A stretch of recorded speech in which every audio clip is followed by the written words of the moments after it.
Blender key. Alrighty, in this tutorial I'm going to show you how to create what I call a molecular net using Blender and the molecular script add-on. And if you're not sure what I'm talking about, now I'm not going to go into the texturing part of this, just the physics portion, because it gets a little bit complicated, especially it goes beyond the scope of what this tutorial is going to be. I'm just going to show you the physics portion. Now, this right here, it kind of looks like cloth, acts like cloth, but it's actually made up of a whole bunch of particles that are linked together. I believe this one is something like 150 particles by 150 particles, if I remember correctly. So, I mean, that's what, around 25,000 particles, something like that. But anyway, I'm going to show you how to create the physics, or do the physics for that. Alright, let's go ahead and get started. First thing we need to do is, of course, get rid of the cube because we don't need it. I'm going to go ahead and hide this lamp to get it out of the way, and I'm going to hide the camera. We will be needing a particle that we will instance and use for duplication. So I'm going to go ahead and create a particle, add mesh, and then I'm going to choose an icosphere. And I'm just going to grab that on the y-axis and just move it way over here out of the way. But while it's still selected, I'm going to go ahead and go to the materials tab and just assign it a material. That way we can come back and change it later. Much easier.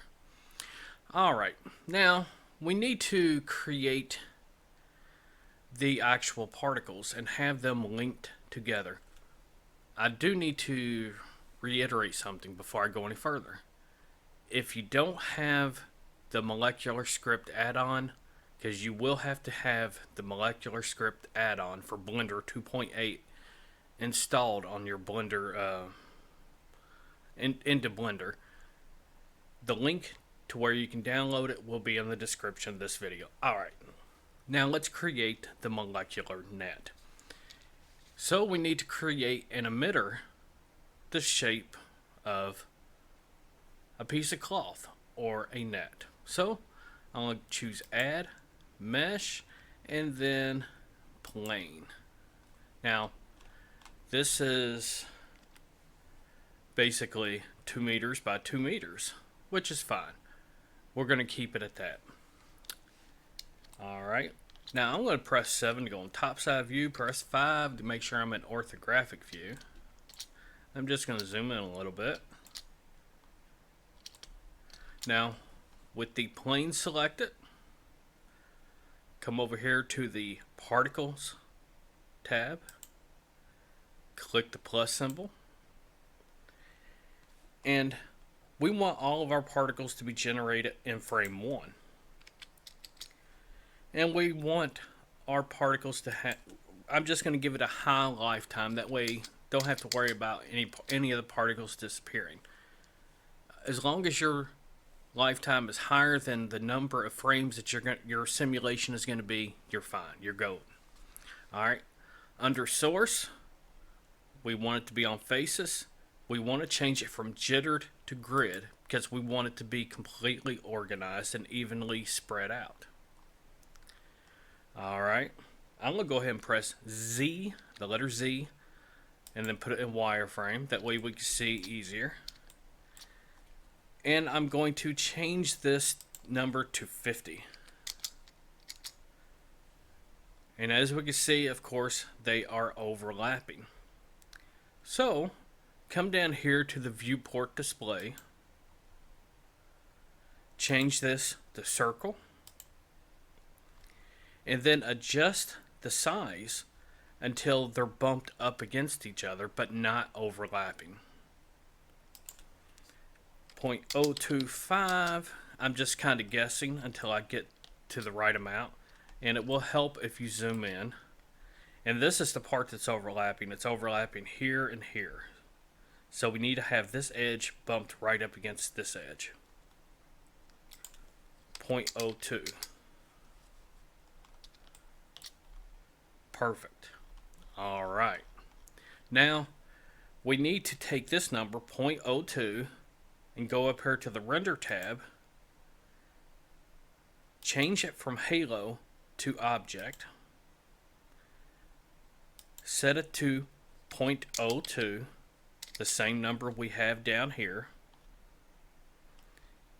and then right here where it says instance object, we need to choose the icosphere, and that right there will tell the system that each of these circles is going to be that icosphere. All right. Now, what we need to do at this point, we need to create something that will grab a hold of this outer edge of particles.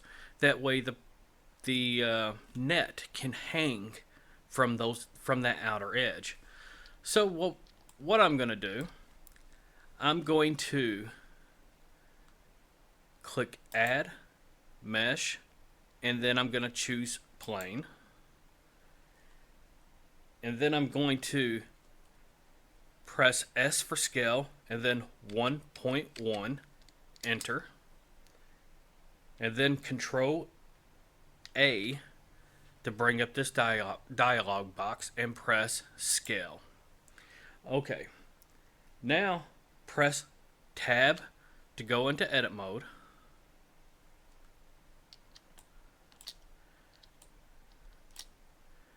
And what we need to do is take this loop cut tool right here, click it,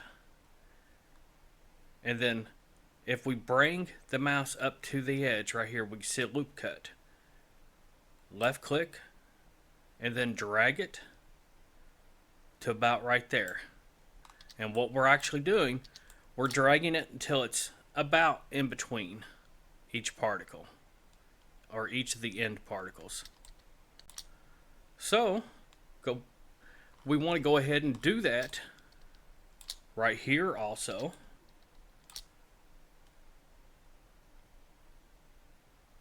Left click, drag to about right there.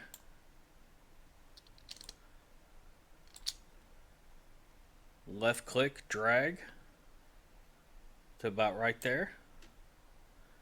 And then left click, drag to about right there. Now click on your arrow to turn off loop cut. Now click on your line select icon up here,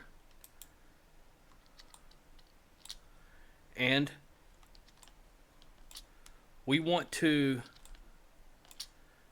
select this line and this line, shift, and then select, basically shift left click, shift right click, and we need to shift right click on this one.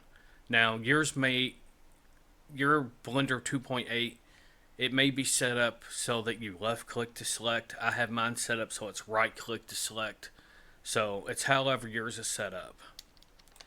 It defaults to left click to select, I believe. Alright, now that we have that entire line selected, what we need to do, we need to zoom in pretty far so that we can get this centered exactly.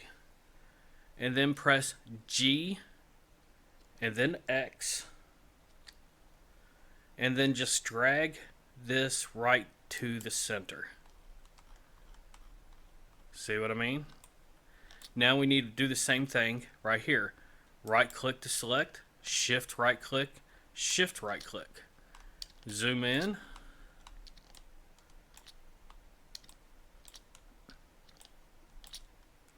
And then we need to grab it on the Y axis. So press G, Y, and then drag it right to there. Alright.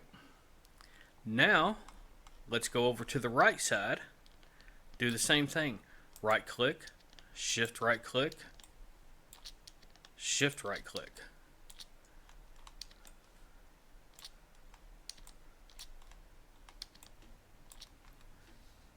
grab on the x-axis,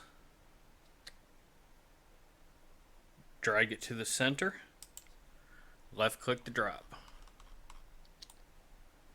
Now the bottom is all that's left. Right click, shift right click, shift right click.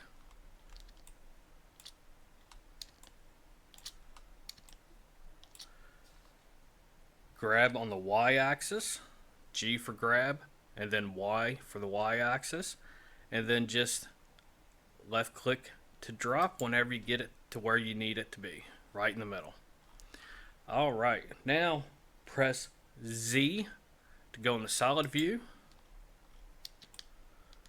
and then up here click on face select, and then right click in the center, and then once the either right click or left click, whatever, select the center face, and then press delete, and then choose faces. Alright, now press tab to exit edit mode. Now we need to solidify this, so come over here to the modifiers tab, add modifier, and then choose solidify, and then just adjust this to about, let's say 0.075, and then click apply. Alright, now press 1 to go in the front, pardon me, press 3 to go in the right side view, and then press Z to bring it to go into wireframe. And then what we want to do, we want to grab this frame, grab, and then Z for the Z axis, and then just bring it up till it's just about touching the bottom. Alright, now you can see what's going on. This outer row is inside this frame, right? Now take this frame with it selected, go over here to the physics tab, and then click collision. Now this is important. Make sure you turn the dampening up to 1, and then turn the friction up to 1 also. Alright, now at this point it'd be a good time to go ahead and save your project, so I'm just going to press File, Save, and then let me find a good spot, scratch, and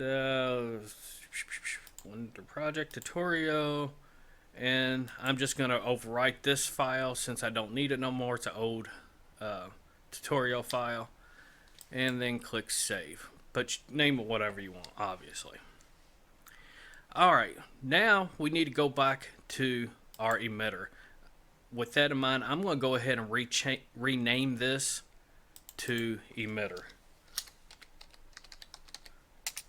And I'm going to rename this one to frame, just so we can keep track of it easier. So I'm going to select the emitter. Going to go back to the particle system, and then we need to make a change up here. Where is it? I'm going to turn off show emitter because we don't want the actual plane that makes up the emitter to show up. And in the viewport display, we want to turn off show emitter. That way it's not in our way, and we can actually just see the particles. And where is it? Right here in physics, need to change deflection to size deflect, and then come down here to the molecular script add-on section and check mark the molecular script, and then come down here to activate self collision, and then activate collision with others, and then activate particle linking. Now we're getting into the nitty-gritty of the particle system. Now we need to, I'm going to press 7 to go on the top side view and zoom in a little bit so we can get a better view of what's going on. Now we need to tell these particles to link to other particles around it. This search distance is how far out from, let's say, this particle it will search for other particles to link to. This is in diameters. So if it's set to 1, it's looking 1 diameter of a particle out. So it's looking out that far with it set to 1. Now, I'm going to set it to 3.5. That way, it will look out basically from 1, 2, 3.5 particles in diameter. That's how far out it's looking for things to link to. And I'm going to set this, keep this set to 16, and I'm going to turn this down to, let's say, 0.1. All right.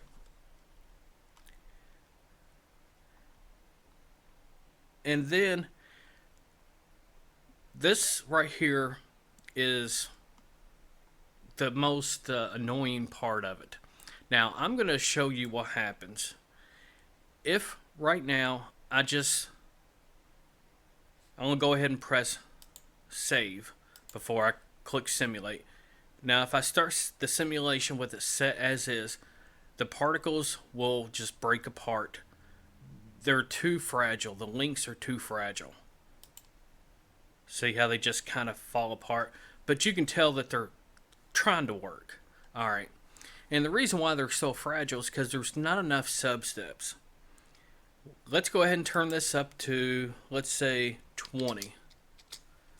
Now, it's going to take 5 times longer, but it's going to be 5 times stronger. Click Start. Still breaks apart. And this is where it gets annoying. Because in order to get this to work, you actually have to turn up the sub-steps to a really high number. And in some cases, as high as 100 or higher. So I'm going to turn this up to 50. I think 50 is probably going to be enough for this.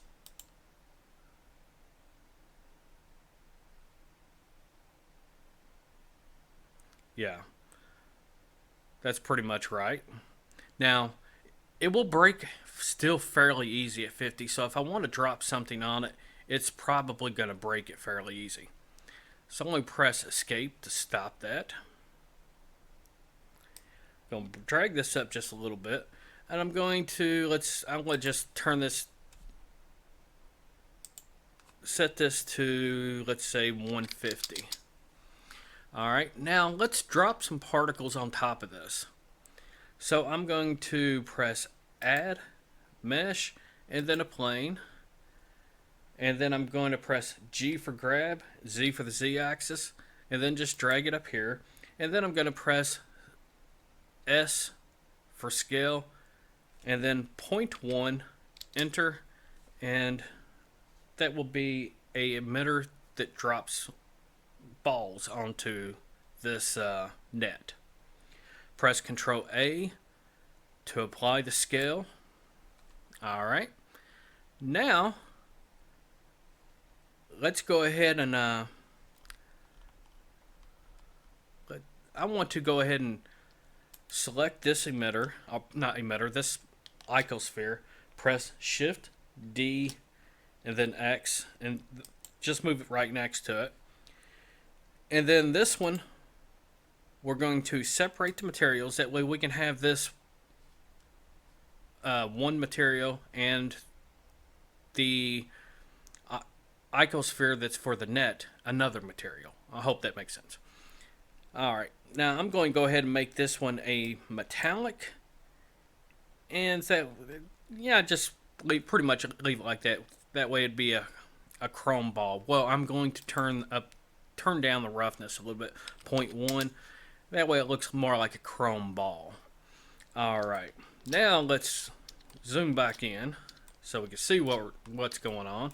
Select the emitter up here, and then I'm just going to go ahead and name this emitter 2. That way we can keep track of it easier. Emitter 2. Alright. Now click the plus to create a new particle system. Well, I didn't mean the material. I'm in the wrong one. Scratch what I just said there. Go to the particle system, not the material. Click plus. Alright. We're going to have this create, let's say, 5 balls. And we want it to create 5 balls over 100 frames. Let's say, yeah, let's say 50 frames.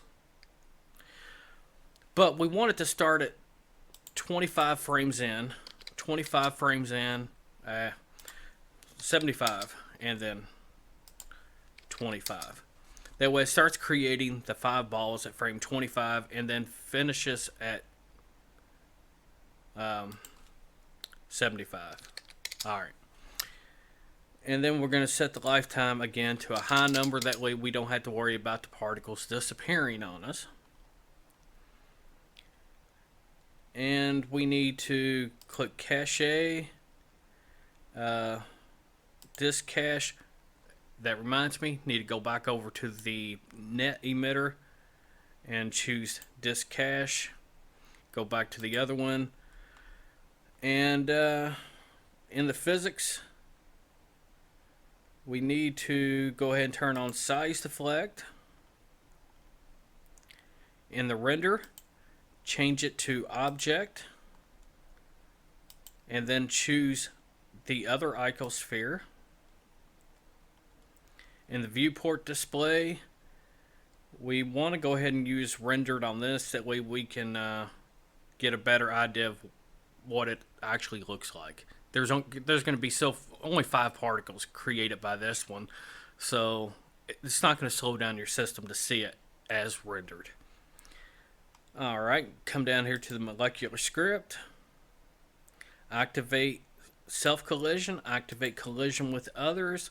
We do not want any particle linking, and we're pretty much good to go.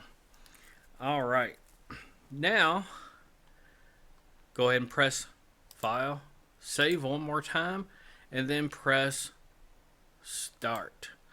And what this will do is this will kind of do its thing, settle down for 25 frames, and then this will start generating particles about 1 every 10 frames or so. Yeah, 1 every 10 frames.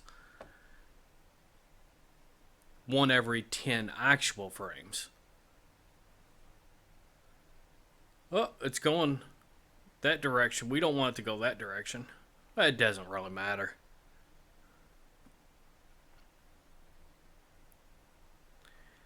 And then this will fall onto that one. And see it hitting, but it doesn't have a whole lot of weight to it, so it's not really doing anything.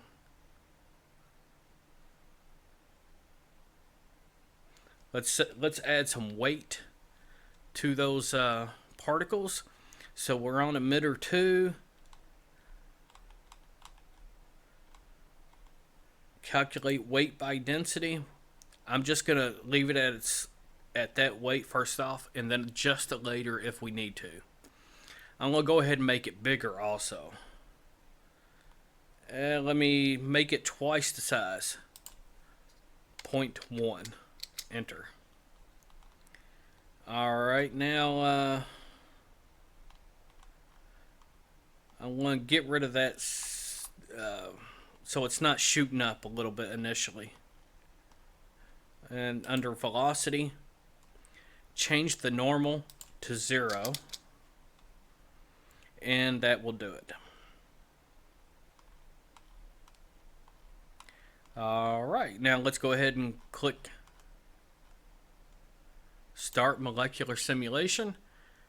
And whenever it gets to frame 25, it will generate another particle up here, or another ball, and it will fall down. And it'll be twice the size it was before, and it's got weight. And I have a feeling this weight is actually really, really high compared to this net, and it will just probably fall right through, but I'm not 100% sure. There's a lot of trial and error that goes into stuff like this. There's a lot of guesswork involved. No, it actually just bounced off of it. So let's do this. Make this heavier. Let's change this to 10,000. That's 1,000, goober. 10,000. Make it 10 times heavier. And then click start.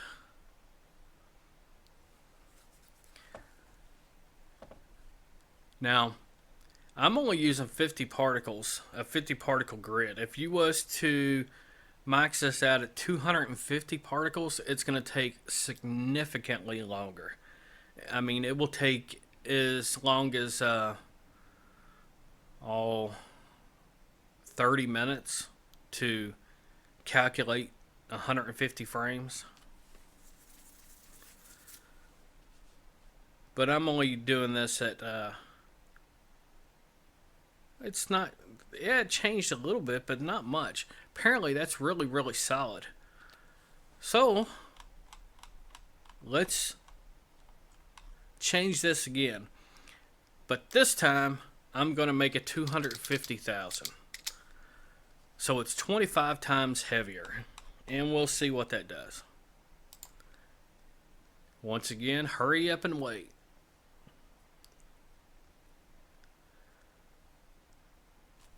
Now, I do want to mention something right here. See how this is bouncing around a lot? If you want to, add some dampening to this so it's not bouncing around so much, you can do it. You can add a little bit of dampening up here. Where is it? Right here, you can add a little bit of dampening to calm that down a little bit. See, there you go. That's more of like the hit I'm talking about. It actually hit and poked through.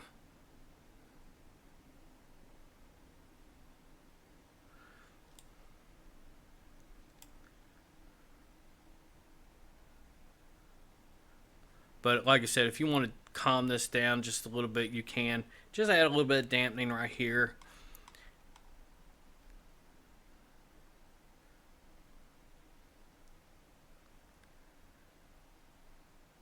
Alright. Now, just to save time, I'm going to go ahead and press escape to stop this. And I'm going to go to about right here. I'm going to set up my camera. Press 0 to go into camera view. I'm going to zoom in just a little bit. Go ahead and put this on lock camera to view. That way I can just zoom in through the camera. And I'm going to turn my light back on. Let's make sure my light's somewhere in a halfway decent spot. Okay. And let's see here. I think that's right. I'm going to go ahead and press render. And there you go. Now, granted, I haven't set up any textures or anything, but that's pretty much what you're expecting without, setting up textures. But anyway, if you have any questions in regards to this, let me know. I will create let me go ahead and save this right here. I'm going to upload this to Google Drive and then provide a link in the description of this video so you can download this file, this blend file. That way you can look at it if I didn't explain something clearly. But anyway, if you have any questions, let me know. Later, people. Thank you for watching this video. Here are 4 other videos you might like. If you liked this video, please give it a like, share it, or leave a comment. I try to respond to every comment on every video regardless how old the video is. Also, please support your favorite YouTubers by disabling ad blocker. Thanks again. Later.